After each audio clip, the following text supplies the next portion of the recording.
It's only when we have lost everything that we begin to see what remains. We have our dreams because without them we could not bear the truth. There's a quiet kind of wisdom that only comes when life has already tested you, when the noise fades and what's left is the truth of who you are. Erich Maria Remarque understood that truth better than most. He wrote not as a teacher, but as a survivor, someone who had seen beauty and horror share the same breath. His words don't tell you how to live.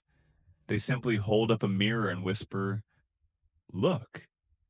In every quote, there's a heartbeat, a small reminder that the lessons we learn too late are the ones that make us human.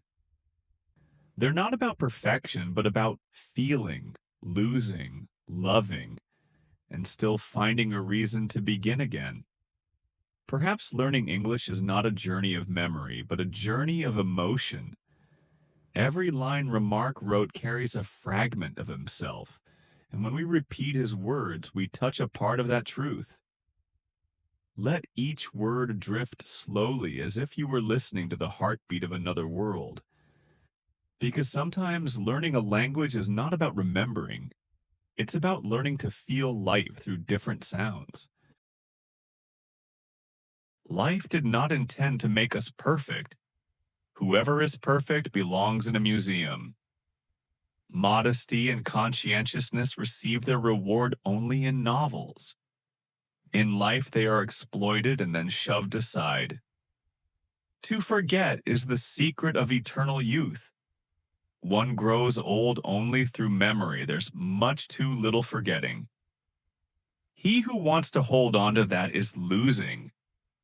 Those who are ready to let go with a smile are trying to keep him. The more primitive a man is, the better he believes himself to be. I feel like I'm among people who are going to live forever.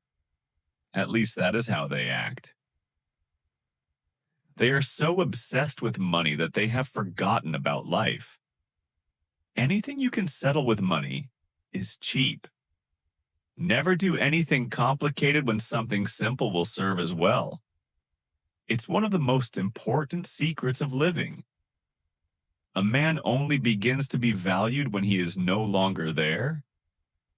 It is better to die when I want to live than to live before you want to die. What you can't get always seems better than what you have. This includes the romance and idiocy of human life. A person can become close to you in 3 days, and the one who lives near you for years may never know what your favorite color is. Whatever happens to you, at school nobody ever taught us. How to light a cigarette in a storm of rain, never take it personally. Nothing in this world is so important. A friend standing behind is worse than an enemy standing in front. It is a mistake to assume that all people have the same ability to feel. A man is always great in his intentions, however, not in their fulfillment.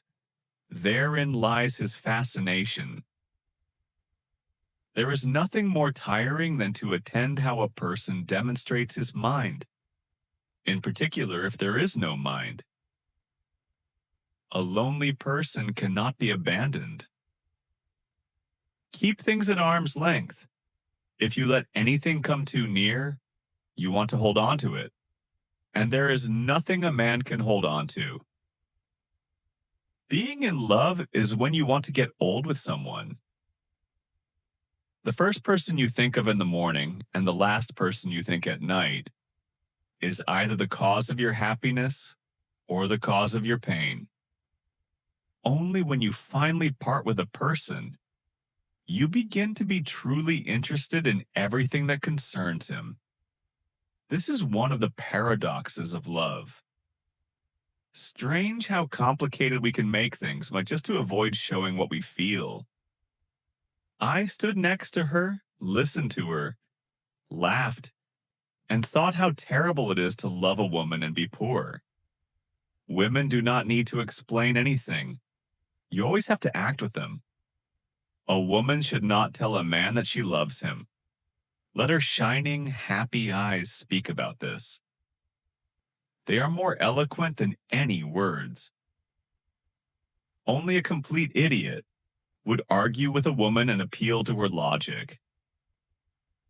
If a woman belongs to another man, she is 5 times more desirable than the one you can easily get. The best way to lose a woman was to show her a kind of life that one could offer her for only a few days. If a woman saves money on herself, it means that it makes men want to save money on her.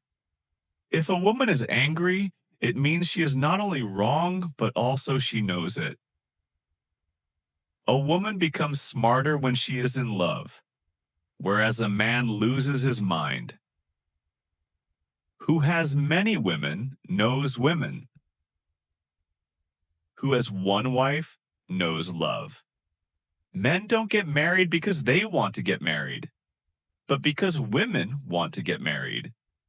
If a man is not married at 30, it means that he has not been forced to get married yet. It's not always the one who was wrong who says sorry. Sometimes it's the one who values the relationship. It's only terrible to have nothing to wait for. You may turn into an archangel, a fool, or a criminal. No one will see it. But when a button is missing, everyone sees that. Good or ill, life is life. You only realize that when you have to risk it. Our knowledge of life is limited to death. Everyone saves someone at least once, just as he kills someone at least once, even though he may not know it. Life is a disease, and death begins already at birth. Every breath, every heartbeat is a moment of dying, a little shove toward the end. We are forlorn like children and experienced like old men. We are crude and sorrowful and superficial. We are lost. No one could become stranger than the person you once loved. We have so much to say, and we shall never say it. Bombardment, barrage, curtain fire, mines, gas, tanks, machine guns, hand grenades. Words, words. But they hold the horror of the world. It was a melancholy secret that reality can arouse desires but never satisfy them. At school, nobody ever taught us how to light a cigarette in a storm of rain, nor how a fire could be made with wet wood, nor that it is best to stick a bayonet in the belly because there it doesn't get jammed as it does in the ribs. No soldier outlives 1,000 chances, but every soldier believes in chance and trusts his luck. And maybe that's what Remarque was trying to tell us all along. That life, in all its confusion, love, loss, and small absurdities, isn't meant to be perfect, only to be felt. That our mistakes are proof we've lived, our contradictions are proof we've cared, and our silences often speak louder than any words.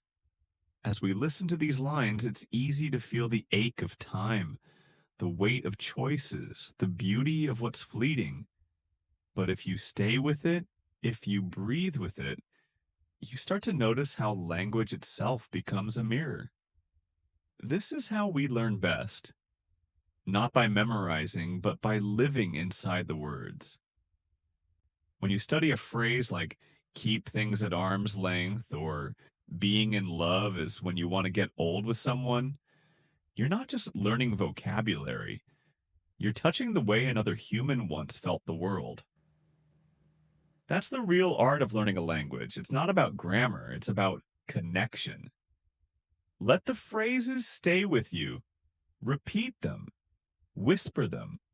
Write them down until they begin to sound like your own thoughts. Because the more you feel the words, the more they become yours. And one day when you speak, it won't sound like you're using English. It'll sound like you, speaking with the quiet honesty of someone who has lived lost, loved, and learned. There's no need to rush, no need to be perfect. Just be here in this stillness, where the language and life itself finally meet.